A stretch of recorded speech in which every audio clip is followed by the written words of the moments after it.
Welcome to the Environmental Transformation Podcast. I'm your host, Sean Grady, and today's guest is Anthony Mangeri. Anthony is the professor of the Emergency and Disaster Management at Rowan University and also at the American Military University. And he's also the regional president of the International Association of Emergency Managers. And I'm glad to have Anthony here at the Rail Hazmat Leadership Summit and participating. And thanks for coming on and agreed to do an interview. Of course. So Anthony, why don't you, for the listeners, tell us a little bit about what you do, what your background is, and how you got, involved with emergency management. Sure. So what I bring to the table in this discussion is both a local flavor as a former town manager and emergency manager. My main role is to help to add to the discussion the local perspective and local input into these issues. As far as responsibility, besides teaching, I do emergency plans and training around the country focused on natural hazards, technological hazards, man-made, homeland security type events, and help communities understand and become informed as to their planning process. Wow. So are you helping communities actually develop and write their plans? Yes, and mainly focusing on hazard risk reduction, threat hazard assessment, what is called hazard mitigation, but it's all risk management or risk reduction. If you could, for the listeners a bit, walk us through that risk assessment process, general high levels. It doesn't have to be super detailed, but because some people may go, what do you really mean, Anthony, and how do you do this? So there are many people in the community in emergency management. The first rule, in my view, of emergency management is you have to understand the threat and build a threat profile, build and understand what the risks are to the community, understand how those risks might impact the community, and then build a strategy out for what resources are needed to respond to and effectively recover from crisis. Okay. So you're helping them identify their exposure risks or were there areas of, I won't say opportunities, but areas that they're susceptible to have catastrophic events? Or well, it's all about building a resilient community. So you're hitting the right words in saying areas of both threat and opportunity for reducing risk and vulnerability to the community. It may be as simple as a policy discussion or updating codes and standards, and more complex, moving severely repetitive lost properties that are constantly inundated and flooded because they're in high hazard areas, helping those residents get out of harm's way. Yeah, that's interesting. Identifying those susceptible areas that continue, like you said, flood or something like that, or maybe fire hazards. What are some of the stakeholders you're talking to when you get involved with this type of planning assessment? Absolutely. Thank you for reminding everyone. It is not just floods. While flood is a majority hazard, we're also talking wildfire in that interface area, especially along national parkland or national forest. The stakeholders are multifaceted. You want a whole community approach. You want to talk to the local constituents. You want to talk to the electorate, and you want to talk to the emergency managers and the residents to understand the total dynamic of risk and vulnerability, what's acceptable and what's not. You certainly can't go into a community and recommend something that is totally unacceptable for the community for whatever cultural or historical or social value to the community. You have to keep those things in mind as well. So you're touching on environmental justice a bit there. Absolutely. And Absolutely. So that sounds like it's an area that you focus on when you're doing this assessment. Absolutely. Environmental justice, considerations of the community as a whole, also understanding under-resourced populations and how they can have access to these programs as well, has to be a critical part of the discussion. So when you're working with communities, are you helping them also connect the dots between some of the service providers that are available to them in the industry or resources available to them to access to be more prepared? It depends on the scope of the plan, but yes, if I'm doing a disaster recovery plan, then certainly you label out the potential resources based on the threats that might be faced or the potential impacts that might be felt. If you're doing just a hazard analysis, then you want to identify the threats and vulnerabilities, and then the community will work towards. It depends on what phase you're at and what plan or strategy you're putting together. Okay. All right. So you've been invited here to participate in the Rail Hazmat Thought Leader Summit. Let's talk about your involvement in that aspect of emergency response. So as far as this event and this activity, it's an interesting connection. I certainly have way too many years as a volunteer firefighter and involved at a local level and know many of the players here from a variety of events, unfortunately. Or fortunately, I think. Yeah. The reality is that while not a hazmat operator, not someone that actively responds to hazardous material incidents, What I do bring to the conversation is the perspective of local government. What are the local town managers thinking? What are the priorities at that local most level that sometimes gets overlooked because we're very focused on response and remediation? We sometimes need to pause and look at how it's affecting the municipality as equally vulnerable, the entity itself, budgets and response and recovery long term. Yeah, the impact of the event to the municipality and how maybe catastrophic it could be. Maybe a bridge goes off. Yesterday, Port of Maryland's bridge fell. And that's a huge issue. Absolutely. And economically, that impact to the city, to county, and to that region is going to be catastrophic for quite a while. It can take, I've heard, anywhere from 8 to 18 months to just get the debris and reopen those channels. Yeah, we're talking 2 years probably before anything really gets resolved, or all those a new workers, bridge. Yeah, all the people there. So the economic impact of what we do, it can be fairly comprehensive, and it's not a minor discussion. You got to make sure the right people are in the room to have the right conversation, which is a big part of facilitating this effort. So when you're involved, you're trying to identify those stakeholders that should be at the table to address these types of catastrophic events, and you have it built into your plan. Is that That's accurate? the ideal. That's the ideal. Not all jurisdictions understand all the players that should be there or could be there. In some cases, it's the systems are set up, the social justice and the social support systems are set up maybe at a county level, and you're trying to bring the municipality into that realm and dynamic. So you have to be very conscious of the dynamics of what's going on, who the players are, and who the support systems are, so that you build those relationships ahead of time. Obviously, if you're waiting to when a disaster occurs, you're already a day too late. So from the rail perspective, what are you dealing with at the community level with the class ones? Are you doing the initial engagement on behalf of the community you're serving, or helping them assist in the communication connection and handoff, or what are you doing? One of the major takeaways that I have from the last couple of days here is that when we do a threat hazard assessment, or called a THIRA, when we look at the potential harm that could happen to a community, I generally ask for records of hazardous material releases and impacts in a community. What I don't necessarily, or haven't necessarily done, is done railway studies of what's going through the community. This is going to change that, in my view, in that I'm now going to research what that corridor is carrying as part of the conversation. So it is part of learning what resources are out there for me to make a better threat profile or assessment. I don't want to call it a threat because obviously if the rail runs clean and there's no incidents, there's no history. But if there's a potential risk, I need to know about it. Yeah, that's basically you helping identify, the risk in that assessment. That's really good. Now, we've talked a lot about preparedness and training of emergency responders. Do you get involved with that aspect of the preparedness plans that you're working with municipalities on? And if so, what are the challenges with keeping that going and maintaining? So if you're following the process of emergency management as a system, the first thing we do is that threat hazard identification. Then we prepare a plan. The next step is to do a series of workshops or orientations, tabletop, functional, and full-scale exercises. So we do these exercises to test the plan and say, all right, this worked, this didn't work, this is reasonable, this is not reasonable, or to find whatever surprise might show up. Sure. And, that is why the exercising becomes so valuable. If it's done, it will identify the gaps that are necessary for jurisdictions to look for resources to build and improve resiliency or capability to effectively respond. Okay. All right.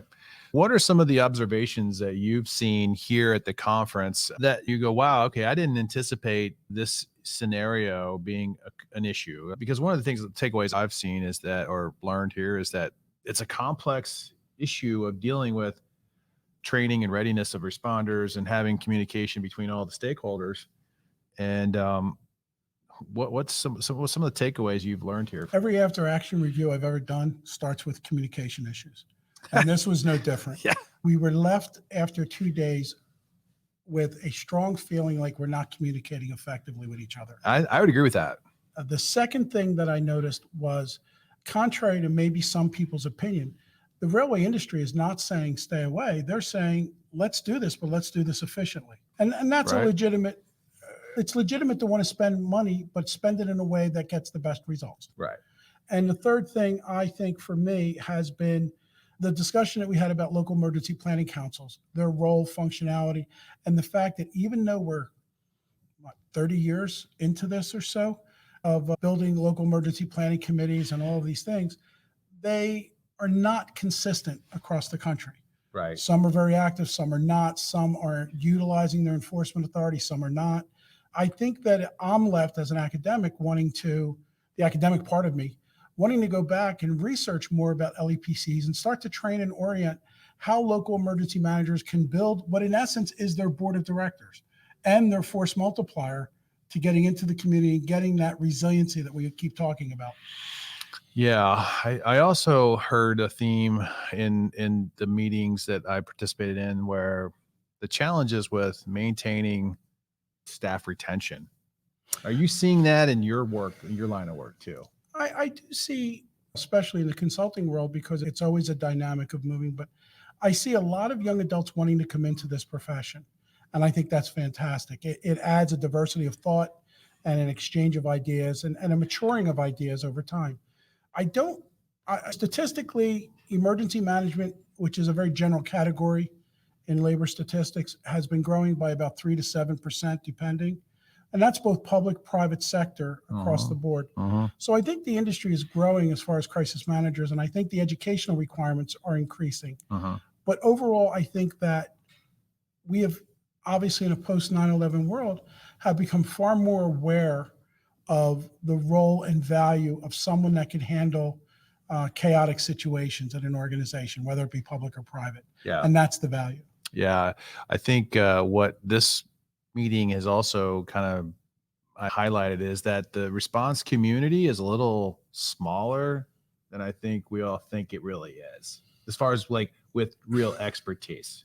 That was part of the conversation about how many people are actually trained and active hazardous material technicians. I have hazmat tech training, others have hazmat. That doesn't mean we've used it or that we respond to things on any regular basis. So true hazmat teams with that functional capability to respond this moment with the right tools, the right training, and the right resource is a little bit thinner than some thought. Yeah, I would agree. And I think that we also talked about regionalizing both the response capability, but also talking about the training.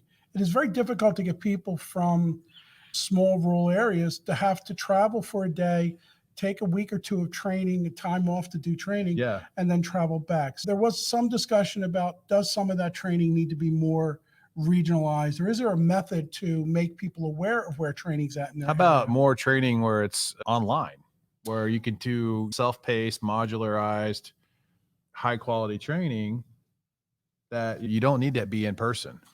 Training online. Now I've been training online, teaching online for about 20 years. AMU is an online university. Okay. And I think there's absolute value in education online and training online.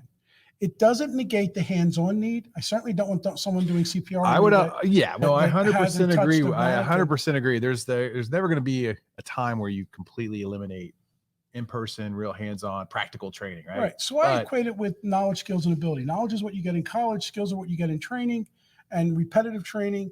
That's good for online for the predominant. It's that ability section. Yeah. Being able to demonstrate and repetitively demonstrate mastering of the skills that serves to qualify that ability section of your qualifications, so to speak. Do you feel like the industry is maybe could benefit from like an industry credential in the rail response or emergency response arena? And I'm coming from the perspective of, I'm a certified hazardous material manager, a CHMM. And so I have a pretty solid level of understanding of DOT and RECRA and all the hazmat requirements and things like that. But I'm not probably as well versed in the rail response side of the things, right? And there's a lot of crossover, but also specific things I need to know that if that was developed into a better, consistent awareness training, maybe you could develop a credential. Does it make sense or no? I understand the value of credential, and I'd be remiss and get criticized. I actually sit on a committee at the International Association of Emergency Managers that is looking at and encouraging credentialing nationally. Okay. IAEM does in fact have a credential program. It's called the Certified Emergency Manager or Associate Emergency Manager, depending on where you're at in your career and what your background is. What I think though is credentialing is very valuable. It's up to each state to determine right now whether or not they want someone to be a credential. And right now it's up to employers. Yeah, more it's volunteer, really, at this point, right? So every credential, and this is coming from the academic world, any credential is only as good as the industry or element that accepts it. So if there is state legislation that starts to look at, before you handle a high pressure rail car, you must have attended, and I don't like hours as much as skill set, but until you've demonstrated competency to put a cap on, you can't really respond. Right. We don't want to be your internship. Yeah, right. Yeah. And I think that's valid. Whether it should be a licensing is where I'm not comfortable yet one way or the other. Okay. I think there's some more opportunity to explore that conversation and discussion amongst this body of leaders, thought leaders, because what I've heard is some people think, yes, this could be very beneficial, at least at a general basic overall competency level. And then when you need to specifically train on, like you said, fire response or dealing with a tank fire and depressurizing, that's going to be very specific compared to other levels of training. Well, right? Think about it though. We wouldn't let a firefighter fight an airplane fire unless they're an AR firefighter. Right. We wouldn't let a firefighter do a marine vessel firefighting unless they had some skill set or knowledge of the marine environment. Why would it be any different in railway to get someone validated? If they have a rail going through their town, if it is a hazard identified with a proper profile, then why not go through that training? Yeah. Where I think there's value is stacking of credentialing. There you go. If I'm going to bring somebody through a 16-hour training, let's just generically 16, whatever, hours of training on rail car safety, why not add the components that are necessary so that they meet the requirement for awareness refresher, operational refresher, so that this way they've met their annual requirement and got something new, rather than a generic class they get every year. Totally agree. Yeah. And then I think there's an attractive benefit to it that if the industry started to say, hey, I recognize this credential. If my responders or my staff obtain this, they're going to get a little benefit out of it. They're going to get a little bump in pay raise, or it's an elevation in status, something like that, where now it becomes also an opportunity to do staff retention, because they're going to be like, I got to get to that next level. And if I get there, then I'll have this better position. I think could be some benefits in that space too. I think in general, staff retention is an issue, systemic right now. Right. And I think that you have to pay attention to what the needs are of your teams, your personnel. And training is always a valuable asset. Yeah. Everybody's nervous because, if I train you, then you'll move. If I train you and take you right, take care of you correctly, you're going to stay. Right. Because you have that loyalty and partnership. And I think that's very valuable. And it will also build, by the way, the more I can retain people, then the more I can retain a subject matter expertise relevant to my industry or my tools and resources and utilization. Yeah, no, I totally agree. I think that the Rail Hazmat Thought Leadership Summit here has been fantastic. I've met a lot of individuals. One individual that I didn't anticipate to come across was the 911 manager. And what she is involved with, she is like literally the first line of defense. And she says, this is the first time I've been invited to sit at the table and participate in this group. And she's the one advising the actual emergency responders with the initial information so they can go out and respond. And her not being involved, or not really like her, but specifically with that organization, I thought it was really interesting that this group was able to bring that group here and give them a seat and recognize them as a valuable asset and piece of the whole response team. We also talk about, there are two elements that you're going to meet the moment you have an incident. The citizen responder, whoever's around you, and the 911 operators taking that call. That public safety telecommunicator is the public safety agency's initial intelligence or information, so that we could build a common operating picture and understand what's going on. It is that dispatcher or public safety telecommunicator, I'm old school, I still say dispatcher, that is going to assign the resources and services to support that response operation. Right.